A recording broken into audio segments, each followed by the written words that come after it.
Hello, welcome to Chantel's Homeschool. Today I'm going to walk you through while I print my daughter's language arts for the good and the beautiful. So I'm going to kind of walk you through how to print your language arts. I hope that this video is helpful. Please like and subscribe as I have more printing tips and curriculum and other things coming up soon.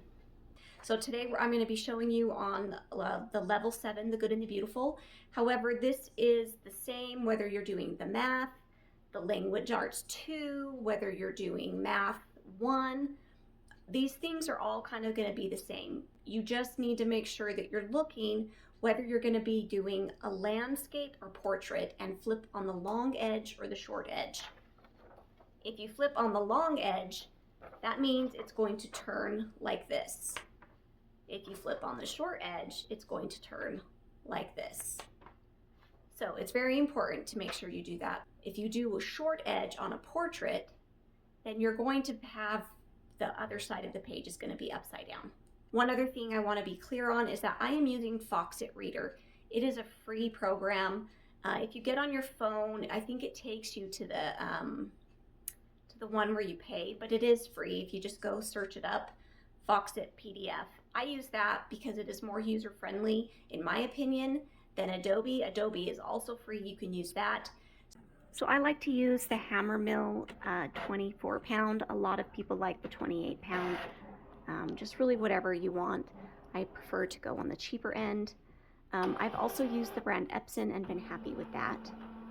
Before I print my curriculum, I make sure to run any alignments or cleaning so that I don't get streaks while I'm printing. Okay, so on my printer, which is an Epson EcoTank 3760, there are several alignment checks. Before I print, I always make sure to do these alignment checks, that I do a cleaning, otherwise you will get streaks. The ink head pads tend to get kind of clogged, and this is true with any printer that is ink and not laser. So I'm going to go ahead and do these checks before we print.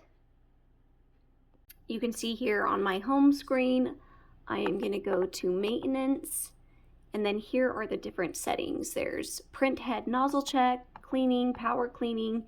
I just went and I did all of these alignments. Several of them were off, so I'm glad I did that.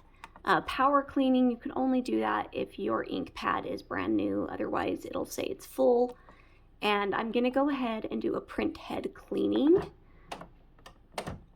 because I want to make sure there's no lines in the artwork, because there's a lot of beautiful artwork. So I open up my PDF. Up there at the top, you're going to be clicking on File, and then you're going to click on Print. And after that, I just make sure that it is printing as image. You click on Properties, and then I choose Standard Vivid. It's not the highest quality, but it's pretty good.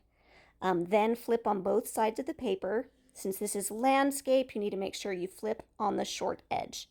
Next, I check the pages. You always leave off the front and back cover. So we're going to start on page 2, which is even, and end on 209, which is odd.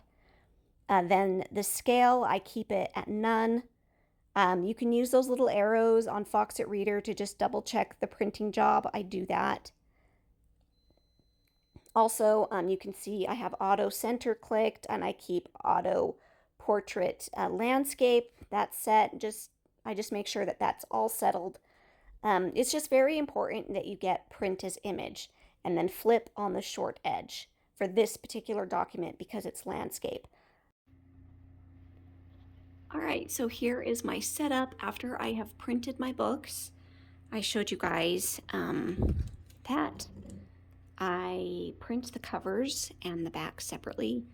I put it in a laminate sheet, and after getting it that, I will run it through my laminator, and then I will put the covers in my punching machine, and then it'll be done. This is the course guide, so I'm going to go ahead and show you how I do that here next, so you can just see the process of how I do everything. So after I get the front and back cover in the laminating sheets, I run it through my laminator. Often I will punch the pages of what I'm working on while it's laminating. And I just go ahead and go through all of that. If you're looking for some quality, a binding machine, coils, paper cutter, all of the things that I'm using in this video today, go ahead and check out the description box. I'm going to be linking my Amazon store where it's all linked. Okay, so this book is printed landscape. This is what I was showing you before. So since it's landscape, it'll be printed on the side. So we're going to punch it on the side. And then I will, you can see it's all punched. I will get the cover and put it on the front. It's laminated. It's got the little holes in it. I will get it all set up. Then I put my coils in. It's really easy to do. You can buy an electric coil inserter, so you don't have to do this by hand, but it really doesn't take that long. I think when I timed everything, it took me like 10 minutes to put the coils in and do all of that. So it really doesn't take that long. You can buy a special crimping tool that will crimp and bend the coils at the same time. It is very handy, and that is what I use for mine. It gives it a professional look. And that is how you print your language arts. You may follow these steps for any course book that you are printing from The Good and the Beautiful. I really hope this helps.